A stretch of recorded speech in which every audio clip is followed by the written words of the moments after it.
Taif সফর ও ক্ষমার শিক্ষা, কষ্টের মাঝেও দোয়া। মক্কার মানুষ যখন রাসূলুল্লাহ সাল্লাল্লাহু আলাইহি ওয়াসাল্লামের দাওয়াত গ্রহণ করতে অস্বীকার করল, তখন তিনি নতুন শহর তাইফে গেলেন। তার উদ্দেশ্য ছিল মানুষকে আল্লাহর একত্ব ও সত্যের পথে আহ্বান করা। রাসূলের সাথে ছিলেন যায়েদ ইবনে হারিসারা। তারা দীর্ঘ পথ পাড়ি দিয়ে তাইফে পৌঁছালেন।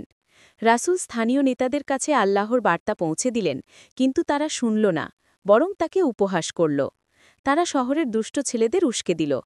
ছেলেরা রাসূল ও জায়েদ রায়ের পেছনে পাথর ছুটতে লাগল। রাসূলের পায়ে রক্ত ঝরছিল।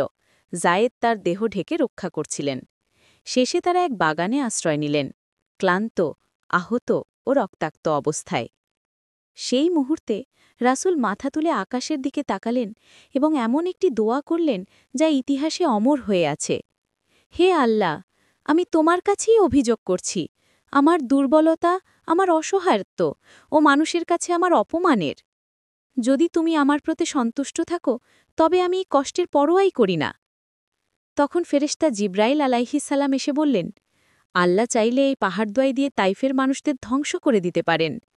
কিন্তু রাসূল বললেন, না, আমি চাই হয়তো তাতে বংশধরদের মধ্যে কেউ একদিন আল্লাহকে চিনবে। এই হল রাসূলুল্লাহের মিশন, ঘৃণার জবাব ভালোবাসায়, অন্যায়ের জবাব দোয়ার মাধ্যমে। এই সফর আমাদের শেখায়, কষ্টেও ধৈর্য ধরতে হয়, অপমানেও দোয়া করতে হয়, আর ক্ষমাই একজন মুমিনের প্রকৃত শক্তি।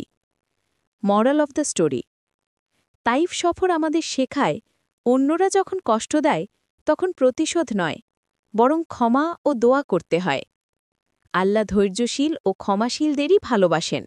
এরকম শিক্ষণীয় ভিডিও পেতে আমাদের সাথে থাকুন, ভিডিওতে লাইক, কমেন্ট এবং চ্যানেলটি সাবস্ক্রাইব করুন।